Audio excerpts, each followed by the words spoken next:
안녕하세요. 김정옥 집사입니다.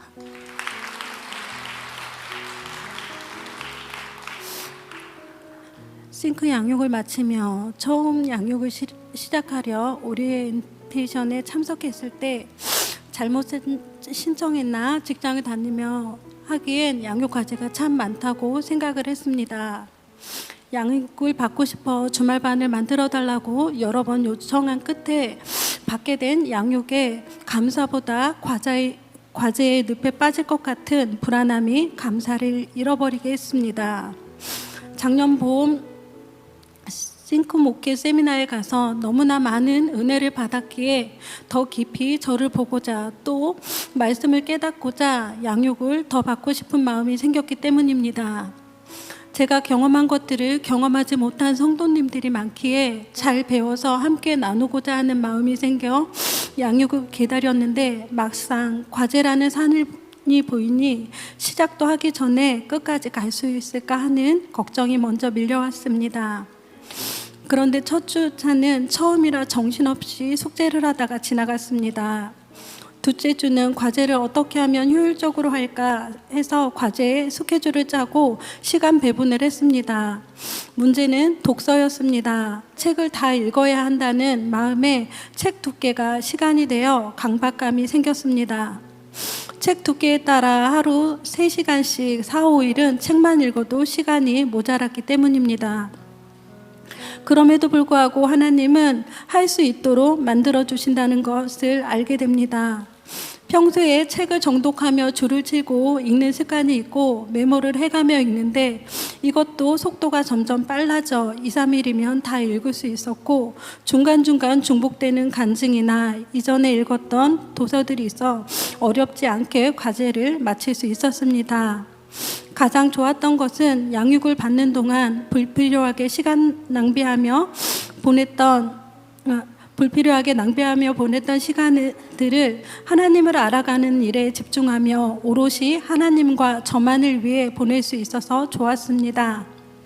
평소 TV를 잘 켜지 않는 저는 가족들이 TV를 보면 어쩔 수 없이 옆에 앉아 보게 되었는데 그런 시간이 줄어들었기 때문입니다. 불필요하게 보내는 이 시간이 저에게는 쉼을 뺏기고 TV의 소리가 소음으로 들리기에 스트레스를 받았습니다. 그런데 양육을 받으며 가족들이 저에게 집중해주고 제가 과제를 하면 소리도 줄여주고 저를 배려해줍니다. 그래서 더 과제를 잘 마칠 수 있도록 가족들이 많이 배려를 해주었기에 이 시간이 참 감사한 시간이었습니다. 또한 과제의 늪이 깊은 만큼 깨닫는 은혜와 감사가 제게 너무나 컸습니다. 저의 죄는 날마다 과제를 통해 큐티를 통해 저의 죄들이 얼마나 많았고 날마다 만족하지 못하고 제가 불평불만하며 내뱉는 말들과 누군가 험담을 하며 수군대던 일들이 예수님을 십자가에 못 박는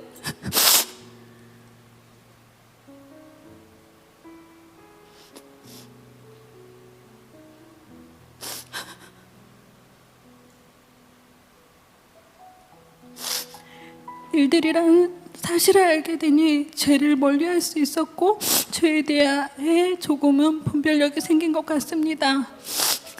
저를 죄의 중독에서 끊어주시고 주님을 더욱 사랑할 수 있고 감사할 수 있도록 양육해 주심을 감사드립니다. 에스겔서 16장 6절에 너는 피투성이라도 살아있으라 이 말씀처럼 저는 언제든지 넘어지고 무너지고 상처를 입는 연약한 존재입니다. 하지만 그마저도 하나님께서 저에게 맡겨주신 사명임을 깨닫고 말씀을 붙잡고 살아만 있으면 하나님께서 저를 붙잡아 주시고 하나님의 계획하신 가운데 저의 삶을 인도해 주실 것을 믿기에 저는 앞으로도 어떠한 고난과 시련이 저에게 다가와도 상황에 유동하지 않고 하나님께 질문하며 공동체에 묻고 나아갈 것입니다. 앞으로는 제 힘과 능력이 아닌 하나님의 말씀과 공동체의 권면에 귀 기울이고 순종하며 나아갈 것입니다. 저는 피투성이라도 끝까지 살아있을 것입니다.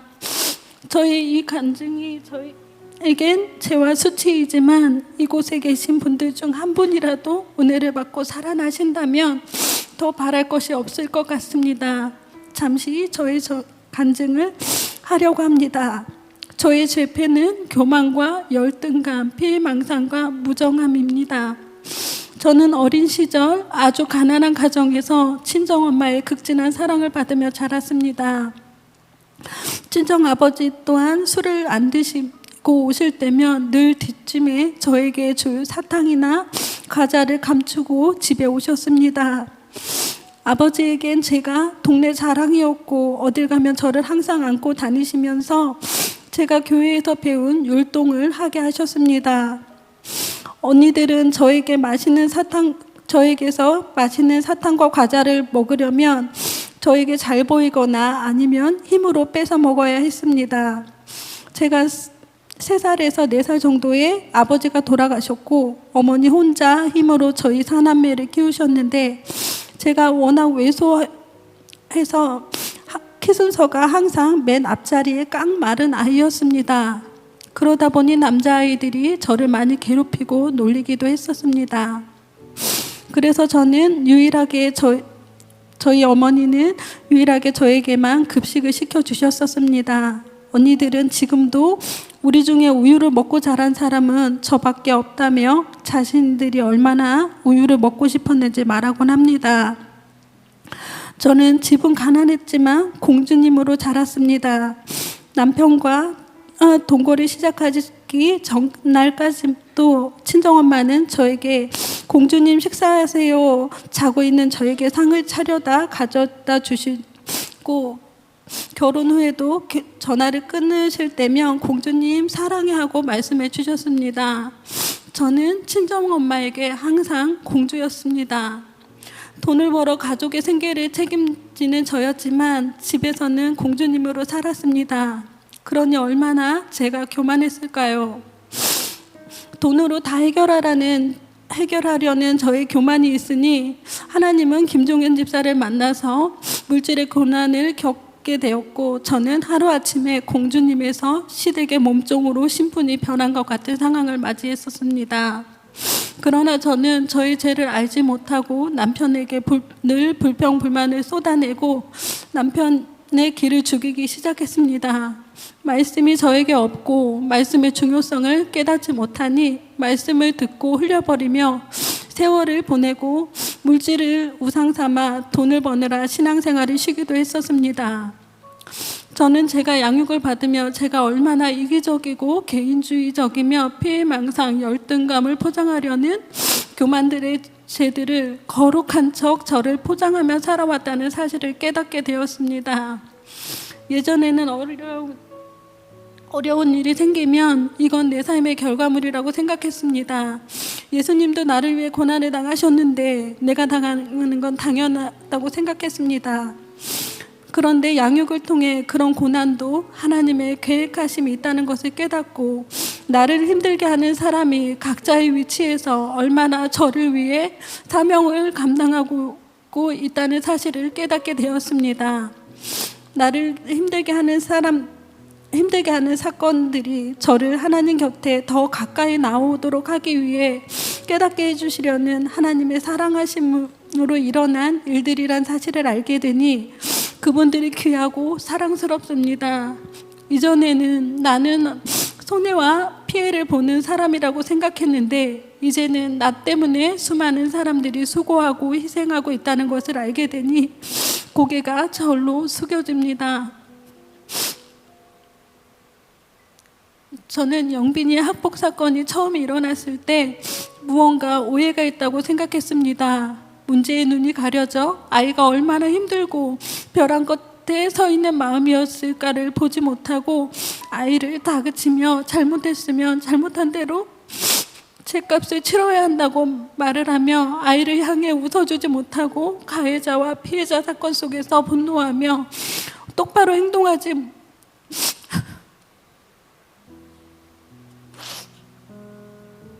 못하고 매일 밤늦게 돌아다녀서 이런 일이 생겼다고 아이를 다그쳤습니다. 친구 좀 가려서 사귀라며 아이를 정죄하고 매몰차게 아이에게 말로 억압하며 아이를 몰아세웠습니다. 그런데 아이가 스스로 자기 자신을 자해하며 자기 뺨이 비명이 들도록 때리고 자책하고 울었습니다. 그때까지도 저는 상황 파악을 못하고 속으로 도대체 해줄 거 다 해주는데 뭐가 마음에 안 들어서 그런 건지 이해가 되지 않았습니다. 급기야 자살을 하겠다고 새벽에 집을 나가고 학교 등교 후에 사라지는 일이 발생했고, 아이를 찾아주신 경찰관의 질문에 자살을 하려고 한 이유는 자신을 괴롭힌 사람들 때문이 아니라 가족들 때문에 자살을 하려고 했다는 말을 들었을 때 머리에 번개를 맞은 듯 정신을 차릴 수가 없었습니다. 아이는 학교 근처에 가면 숨을 제대로 쉬지 못하고 불안한 증상이 나타나기 시작했습니다.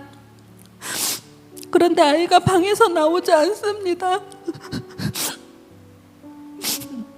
밥도 제대로 먹지 못하고 하루 이틀이 지나도 나오지 않습니다. 그렇게 몇 개월을 아이는 방 안에만 있습니다. 화장실도 사람이 없을 때만 갑니다. 그나마 교회에 가야 아이가 아무 일 없는 아이처럼 행동하며 웃기도 합니다. 학교에서는 영빈이가 학교 생활이 더욱 세상은 어렵다고 판단되어 위원회가 열렸습니다. 당시 교감 선생님은 교육지원청에 잘 말해서 전학 갈 수 있도록 최선을 다해 도와주시겠다고 하시지만 저희는 전학 갈 수 있는 형편이 되지 않았습니다. 경찰로 근무하는 조카는 이런 경우 그냥 지방으로 이사를 가서 새로 시작하는 사람들이 많다며 이사를 권해주었습니다.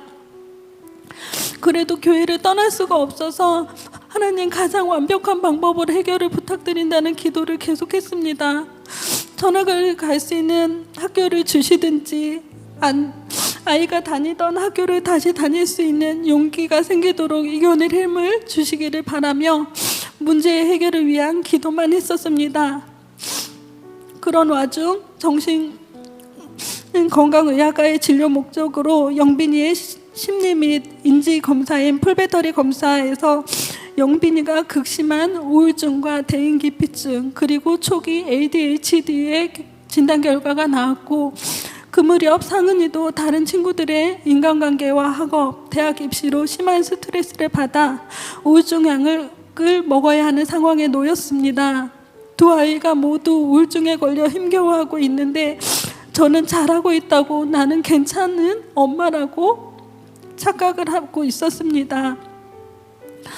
무능하고 무지하고 무정해서 사랑도 관심도 제대로 주지 못하고 돈으로 아이들의 만족을 채워주려 하니 아이들은 점점 자존감이 낮아지고 돈을 우상으로 생각하고 좋은 집과 좋은 직장을 꿈꾸며 거룩이 아닌 세상의 행복한 삶을 말하고 말씀과 사랑으로 키우지 못해 아이들은 사랑받지 못한 갈급함이 순간순간 저의 눈에 보여 가슴이 아픕니다. 남편은 부족한 물질을 채우려 늘 바쁘게 일하며 힘들어하는데 저는 나는 모른다며 못 본 척하고 더 이상은 저에게 부담을 안겨주지 말라고 말하는 무정한 사람입니다. 이런 연약한 제가 하나님을 알기에 힘쓰고 큐티를 시작하니 하나님은 영빈이를 가장 완벽한 방법으로 다니던 학교에 잘 적응할 수 있도록 상황을 갑자기 열어주셨고, 상은이 또한 다니고 있는 학교에 하나님께서 왜 보내셨는지 깨닫고 자신이 말씀으로 비추어 보는 눈이 생겨 자신의 교만함을 깨닫고 보내주신 곳에서 최선을 다하기에 학교의 교수님들과 학과장님 그리고 선배들과 학우들의 사랑을 듬뿍 받으며 즐거운 생활을 하고 있습니다. 저는 아무것도 한 것이 없는데 앞서 행하시는 하나님께서 모든 상황을 열어주셔서 부족하고 연약하지만 제가 이런 간증을 올려드릴 수 있어 감사합니다. 사랑하는 영빈이의 사건을 통해 상은이의 입시를 통해 가장 완벽하게 일하시는 하나님을 경험하게 하시고 이전보다 하나님을 더 신뢰하며 하나님께 감사하며 나아가고 또 많은 성도님들의 사랑과 관심으로 오늘 제가 조금 더 성장하고 있다는 것을 알게 되었습니다. 저는 여전히 연약함을 가진 부족한 사람입니다. 그럼에도 더욱더 하나님을 알아가고 저의 죄와 수치를 말씀에 비춰보며 아버지 하나님의 뜻을 매일 깨달아 저도 살고 힘들고 지친 영혼들에게 사랑과 위로와 격려를 하며 한 영혼 한 영혼을 살리는 삶, 말씀이 흘러 저를 통해 강에서 바다로 흘러가기를 소원합니다. 10주 동안 낙오되지 않고 끝까지 올 수 있도록 허락해 주신 하나님과 저희를 양육해 주시고 필요한 적용을 할 수 있도록 인도해 주신 현경화 사모님과 매일 식사와 간식을 챙겨주신 박수혜 권사님, 정혜진 집사님 감사드립니다. 이런 귀한 시간을 허락해 주시고 프로그램을 만들어 주신 목사님과 교육자님들 그리고 끝까지 들어주신 성도님들께 감사드립니다.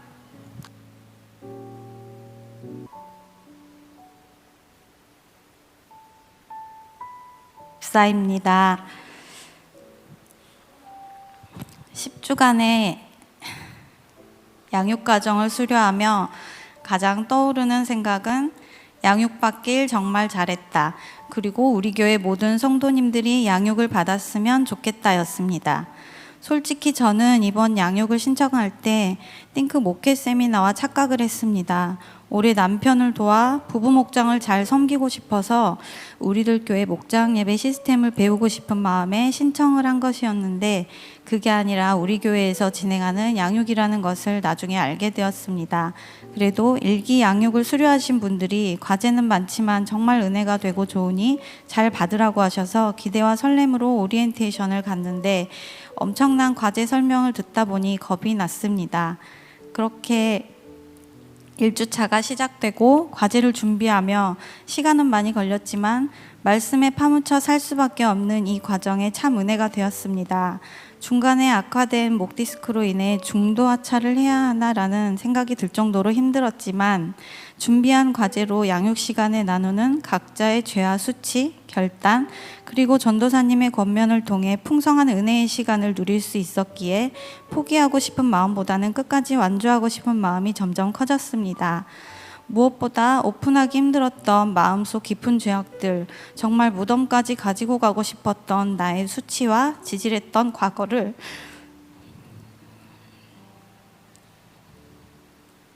믿음 안에서 담대하게 나눌 수 있다는 것이 너무 감사했고, 단순히 마음이 가벼워지고자 오픈하는 것이 아닌 진정한 회개 그리고 결단과 적용을 함으로 자꾸만 숨으려 했던 죄가 힘을 잃게 되는 것을 경험할 수 있었습니다. 10주간의 양육 기간에 매 주마다 주어지는 주제 큐티, 필독서, 설교 녹취, 생활 숙제, 매일 큐티를 통해 하나님께서 부어주시는 은혜가 너무나 컸고 간증하고 싶은 내용도 참 많지만 저에게 있어 가장 큰 변화를 주었던 부분을 나누어 보겠습니다.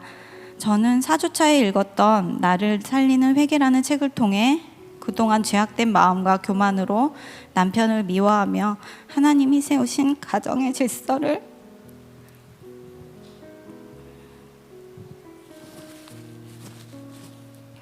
무시한 것에 대해 많은 회개의 눈물을 흘렸습니다.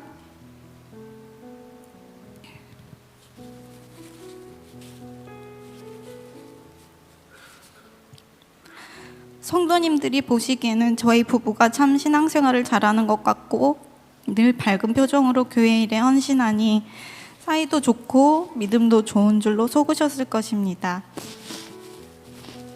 물론 기쁨과 감사함으로 섬긴 것은 맞지만 그동안 가정과 교회에서의 제 모습은 겉과 속이 많이 달랐습니다. 저는 어린 시절 늘 술만 먹으면 돌변하여 어머니와 싸우시고 밤마다 잠자는 저희들을 다 깨워 앉혀놓고 잔소리를 하시는 아버지를 보며 자랐습니다. 어느 날은 좋다가도 술이 들어가면 여지없이 부부싸움이 일어났고 어머니를 향한 폭행으로 이어지기도 했습니다. 좋은 추억들도 많았지만 어린 나이에 감당하기에는 아픈 추억도 많았기에 저희 세 자매는 술주정에 대한 트라우마가 정말 컸고 남자들의 큰 목소리만 들어도 심장이 벌렁거렸습니다. 그렇게 상처 속에서 성인이 되고 저는 대학 친구의 권유로 지방에서 서울로 올라와 함께 자취를 하며 일을 하게 되었습니다. 그때 같이 사는 친구의 전도로 양재동에 있는 온누리 교회를 다니게 되었고 청년부에서 신앙생활을 하다 보니 나도 꼭 교회 다니는 남자를 만나야지라는 생각을 하게 되었습니다. 그리고 지인의 소개로 지금의 남편을 만나게 되었는데 중고등학생까지는 신앙생활을 잘 하다가 서울로 대학 진학을 하게 된 후 방학 중이라고 했습니다. 저는 교회 다니지 않는 사람과는 계속 만나고 싶지 않다고 했더니 함께 교회를 다시 가겠다고 했습니다. 저는 잃어버린 한 영혼을 구했다는 생각에 기뻤고 나의 트라우마인 술주정도 없는 매우 성실해 보이는 이 사람과 1년 반의 교제 후 결혼을 하게 되었습니다. 시부모님은 안수 집사 권사님이셨기에 믿음의 가문도 잘 만났구나라며 제 결혼 생활이 완벽하고 행복할 것만 같았습니다. 하지만 시어머님은 결혼 후 매일매일 안부 전화가 없으면 불같이 화를 내셨고 날카로운 말로 저에게 계속 상처를 주셨습니다. 이유 없이 면박을 당하고 혼을 나니 결혼 후 첫 3개월이 정말 지옥 같은 나날들이었습니다. 저는 남편에게 더 이상 이런 어머님을 감당하며 살 수 없으니 시간 끌지 말고 이혼하자고 했고 남편은 평생 어머님을 욕해도 자기가 다 참을 테니 이혼 얘기만은 하지 말아달라고 했습니다. 남편은 또 무슨 죄인가 싶어 참고 또 참으며 버텨왔지만 시어머님도 남편도 그대로였습니다. 무서운 시어머님의 행동에 더 큰 소리가 날까봐 그 어떠한 바람막이도 되어주지 않는 남편이 점점 미워지기 시작했습니다. 그래서 저는 늘 피해자였고 억울한 사람이었습니다. 저에겐 결혼의 목적이 거룩이 아닌 오로지 행복이었기에 이 결혼이 너무나 후회가 되고 발등을 찍고 싶었습니다. 남편이 예수 믿는 것만으로도 감사하라는 공동체의 권면도 들리지 않았습니다. 다정한 남편의 시집살이 없는 여자들이 부럽기만 했고 그러다 보니 남편이 점점 무시가 됐습니다. 나나되니까 이런 시어머니를 참고 너랑 살아준다는 교만함과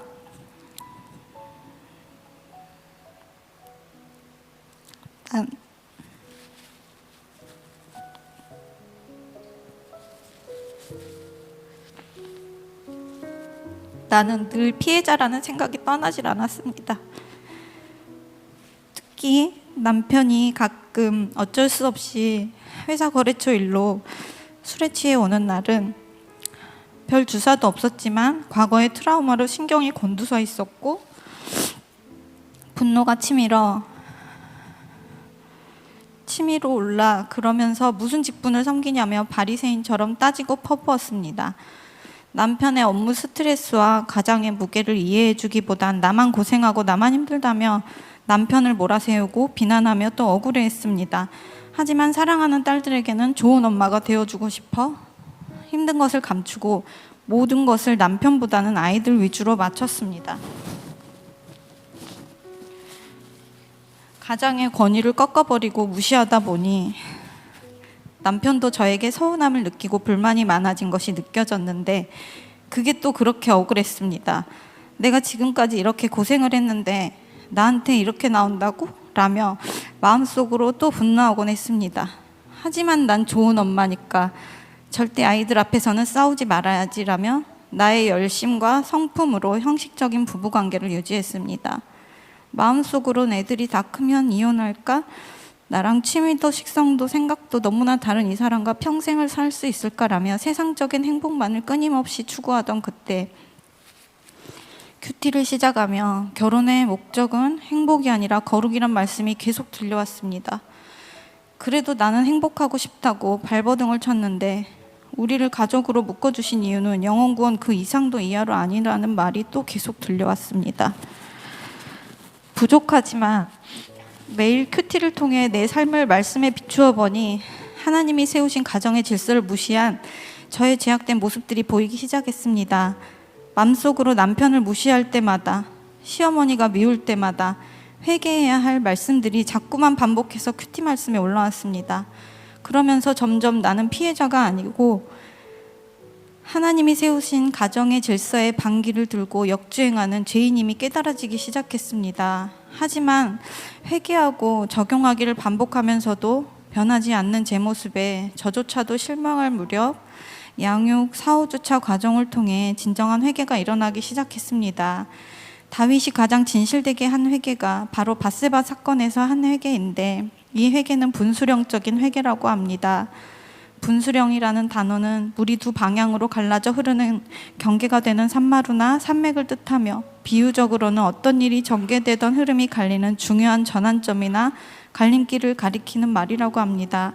저는 이 분수령이라는 말이 참 와닿았습니다. 저는 지금까지의 결혼 생활 중 한 번도 제가 죄인이었다고 회개하지 못했습니다. 하지만 양육을 통해 진정한 회개가 나와 내 가정을 살린다는 것을 뼈저리게 느끼고 나니 제 삶의 기준에서는 이것이야말로 분수령적인 회개가 아닐까 싶습니다.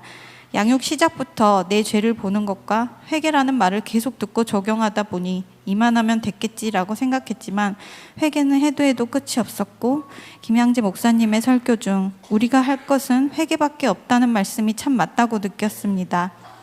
또한 회개를 하면서도 어떤 날은 자꾸 죄를 숨기고 싶고 피하고 싶은 생각도 동시에 들었는데, 기가 막힌 타이밍에 하나님께서 꿈으로 제가 죄를 씻어내는 과정을 보여주셨고 남아있는 모든 죄를 다 회개하게 하셨습니다. 저는 그동안 남편을 향해 마음속에 늘 가지고 있던 죄악된 모습들을 눈물로 회개하고 전도사님의 권면에 따라 그때그때 적용을 했습니다.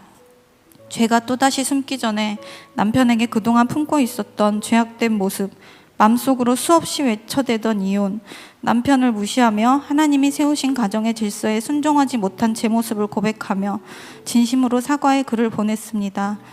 그러자 남편도 당황한 것 같았지만 저의 진심을 받아주었습니다. 그동안 막혀있던 담이 허물어지는 것 같았고, 남편을 바라보는 제 마음도 저를 바라보는 남편의 눈빛과 말투도 변화되어 갔습니다. 그동안 그렇게 남편이 변하기만을 바라왔는데 내가 먼저 변하니 남편이 변하기 시작합니다. 부부 목장에서 부인이 양육을 받더니 변한 것 같아요. 화를 낼 때가 됐는데 화를 안 내요. 라는 말에 참 부끄러웠지만 감사했습니다.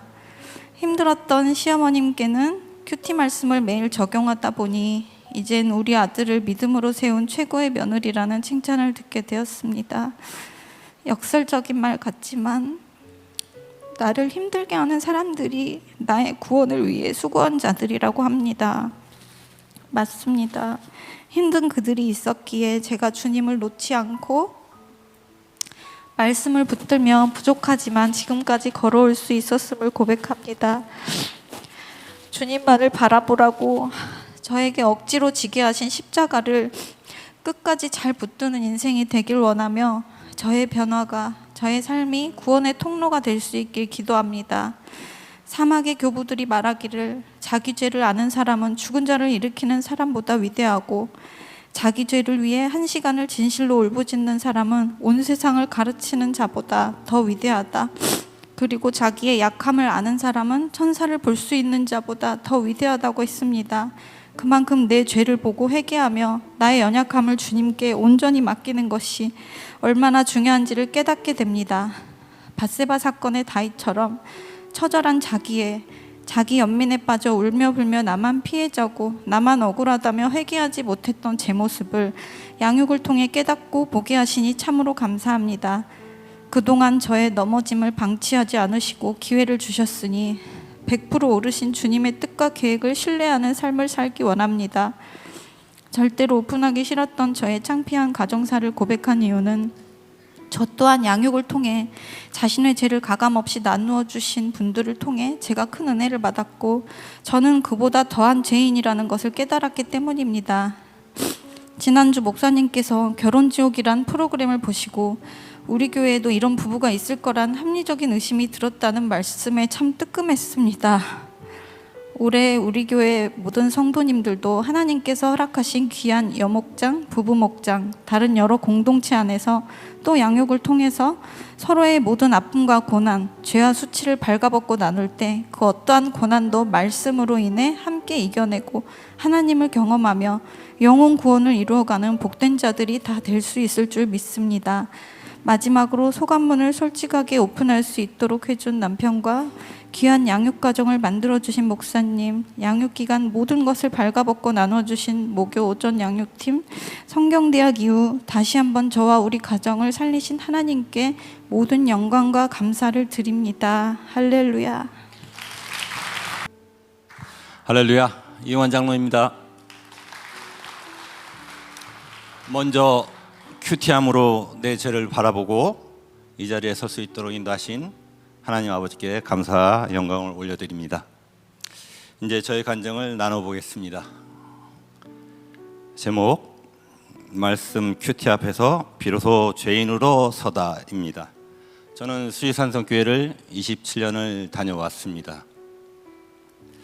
그 시간 속에서 실패와 회복, 그리고 하나님의 크신 은혜를 경험해 왔습니다. 헌신의 기회가 주어질 때마다 마르다와 같은 믿음으로 충성하며 순종의 길을 쉼없이 달려왔다고 믿었습니다.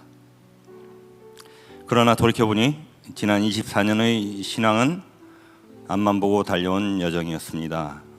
순간적인 죄에 대해서는 그때그때마다 회개를 하였으나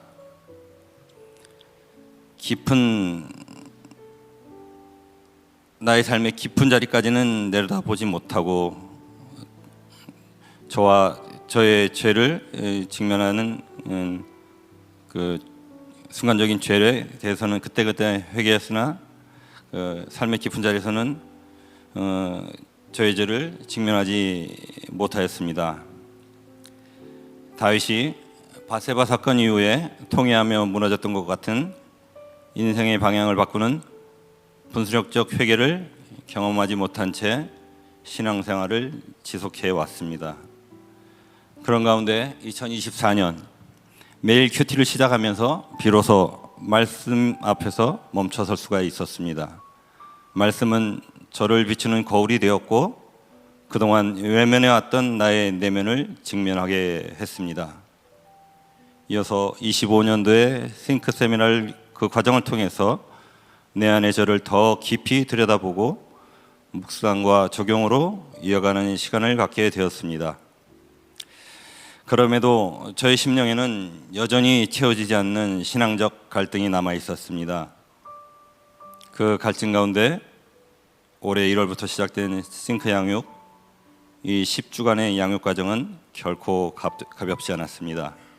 매주 주어지는 과제는 저를 말씀 앞에 오래 머물게 했고 그 시간은 나의 내면 깊숙이 감춰져 있던 죄를 하나씩 드러내는 과정이었습니다.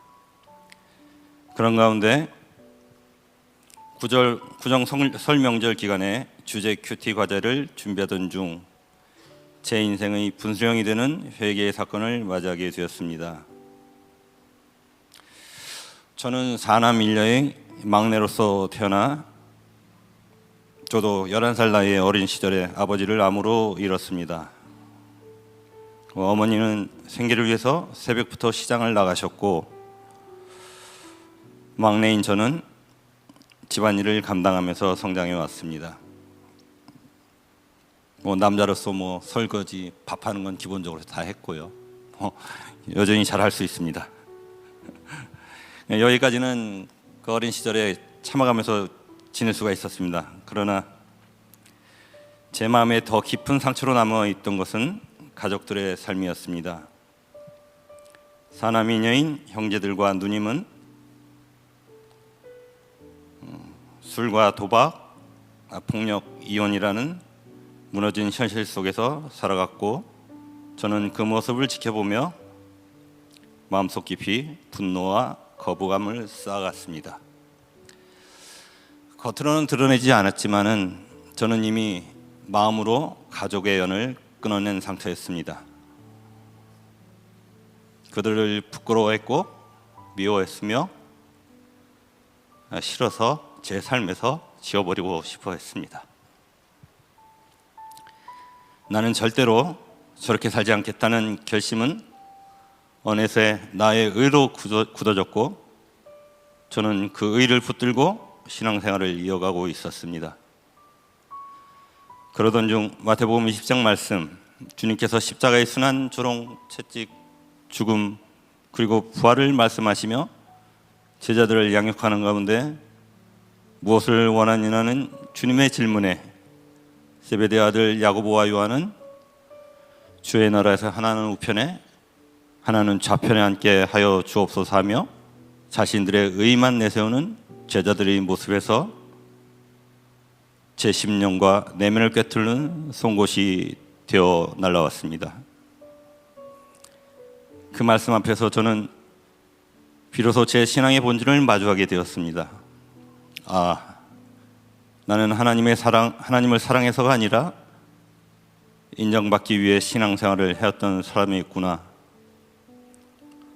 헌신과 순종의 외형 뒤에는 사람의 시선을 의식하며 스스로를 높이고자 하는 마음이 자리 잡고 있었습니다.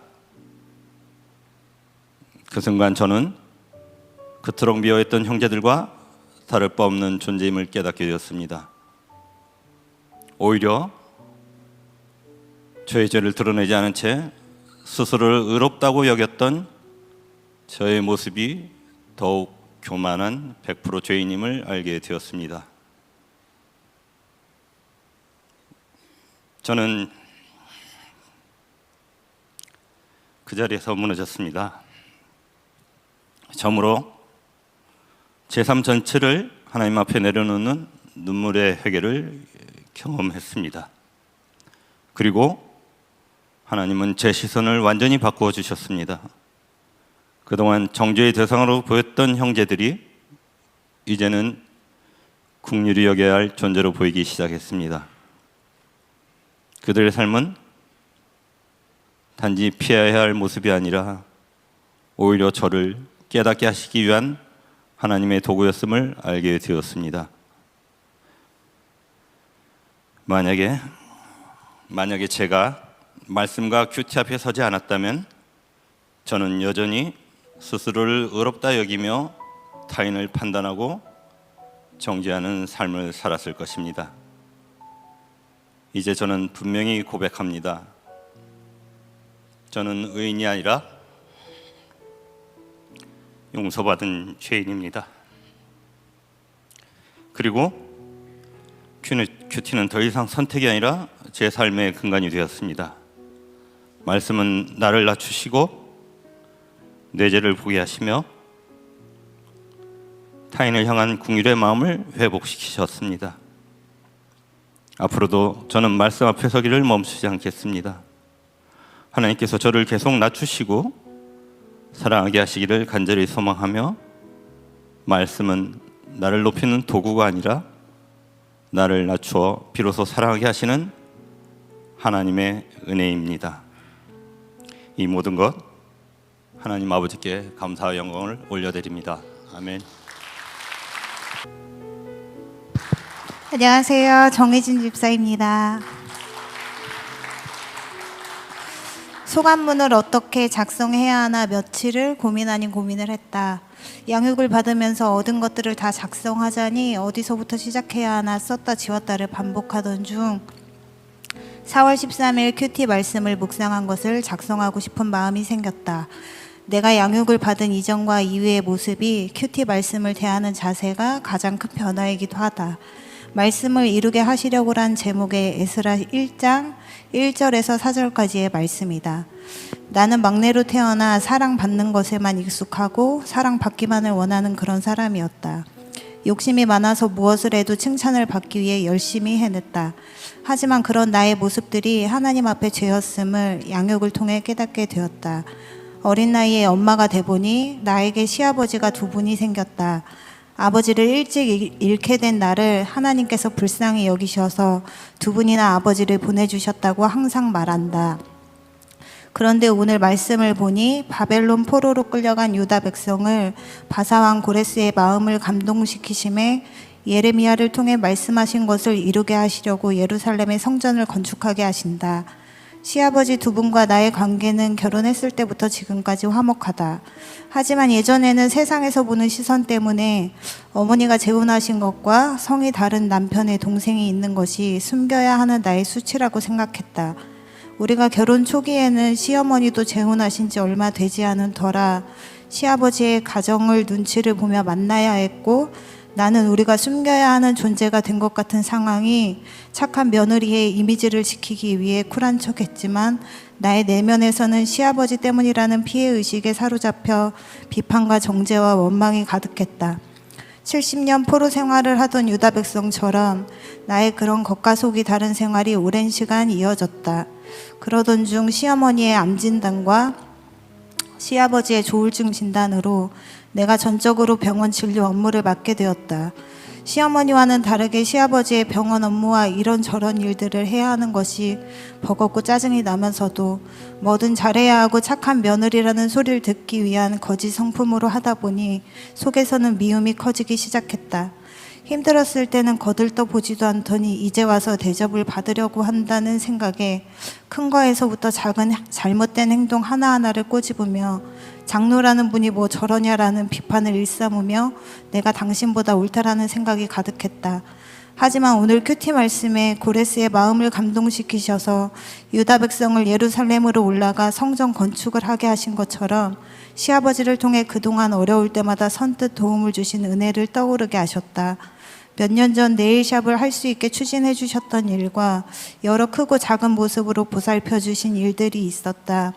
그렇게 도와주실 때도 속으로는 권리도 없으면서 생색낸다는 마음으로 무시하며 입으로는 아닌 척 감사하다 했던 이중적인 내 모습을 회개하게 하셨다.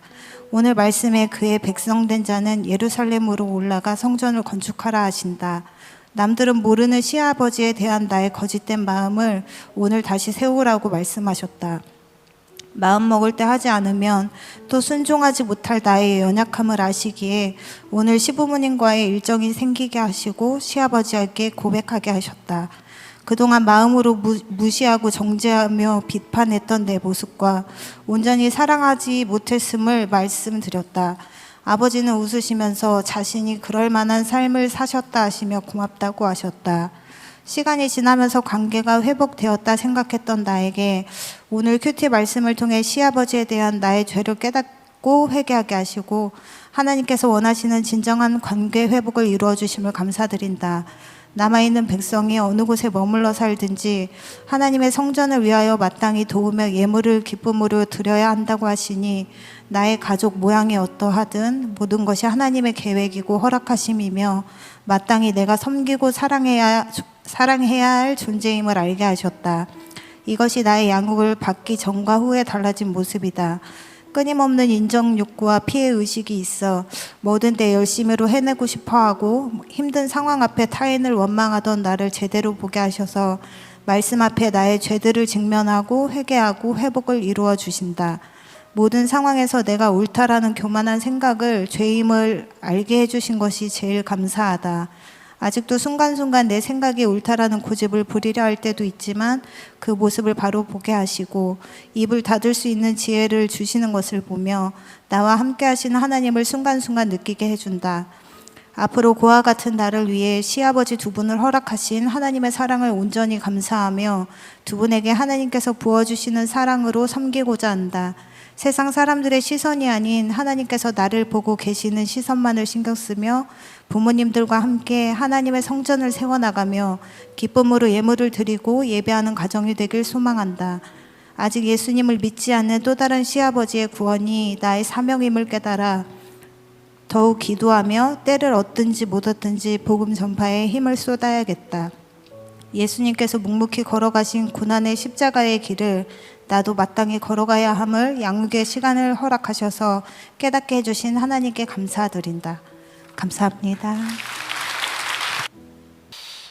오늘 이 시간에 저는 설교라기보다는 이제 오늘 양육을 마치신 모든 분들의 그 소감문에 대한 소감을 좀 말씀드리고자 하고 또 오늘 수료하시는 우리 성도님들을 향한 축사의 의미로 짧게 오늘 말씀을 나누고자 합니다. 오늘 제목이 크게 외치는 소리입니다. 바로 오늘 본문에서 이제 바벨론 포로에서 돌아온 이스라엘 백성들이 예루살렘 땅에 성전 공사를 시작하게 되었죠. 이제 새로운 성전의 기초를 보면서 그 이스라엘 온 백성들이 크게 외치는 소리가 울려 퍼졌다라고 말씀합니다. 그런데 특이한 것이 그 백성들이 크게 외치는 소리에는 통곡과 기쁨의 함성이 동시에 나오고 있다는 거예요. 우리가 보통 통곡이면 통곡이고 또 함성이면 함성인데, 이렇게 통곡과 함성이 동시에 나와서 이것이 멀리서 들었을 때 크게 외치는 소리가 된다는 것, 이것은 굉장히 흔한 일이 아니라는 것이죠. 그러면 이 통곡은 무엇입니까? 그것은 바로 이전 성전을 기억하는 그러한 장로들과 또 제사장들과 레위인들이죠. 그들은 이제 자신들의 죄의 결론인 그 빈 땅, 그 성전에 이제 기초의 그 터를 바라보면서 그것이 자신들의 삶의 결론이고 죄의 결론이라는 것을 알기에 그 자리에서 회개의 통곡을 드렸던 것이죠. 그렇다면 기쁨의 함성은 무엇입니까? 이제 새로운 백성들이죠. 새롭게 태어난 그러한 젊은 그러한 백성들은 그렇게 새롭게 준비된 성전의 기초 터를 보면서 이제 새로운 구원에 대해서 기대하는 마음으로 기쁨의 함성을 질렀던 것입니다. 저는 오늘 이렇게 제2기 띵크 양육을 수료하신 우리 성도님들의 그 모든 고백이 바로 오늘 이 큐티 말씀과 같은 크게 외치는 소리다라는 생각을 해보았습니다. 왜냐하면 오늘 우리가 함께 나눈 그 소감문 속에는 바로 회개의 통곡과 또 기쁨의 함성이 동시에 울려 퍼지기 때문이죠. 내 삶의 성전이 무너진 그 고난 속에서 이제 말씀으로 나의 죄를 깨닫는 그러한 회개의 통곡을 올려드리는 동시에 이제 새롭게 세워나가는 그 영의 성전의 기초 앞에서 주시는 말씀이 소망이 되어서 새롭게 외치는 기대와 결단의 함성, 오늘 이 10주간의 양육을 무사히 마치신 우리 모든 수료하신 성도님들의 크게 외치는 소리인 줄로 믿습니다. 정말로 10주간의 그 시간들 계속 말씀해 주셨던 대로 정말 만만치 않은 그러한 시간들이었는데, 이제 그 모든 양육을 마치고 우리 주님 앞에 크게 외치는 그 소리를 따라서 날마다 하나님의 말씀으로 우리의 삶의 새로운 성전을 굳건히 세워 나가시는 그러한 우리 모든 수료 성도님들, 그리고 우리 모든 수지산성 가족들이 되기를 주님의 이름으로 축복합니다.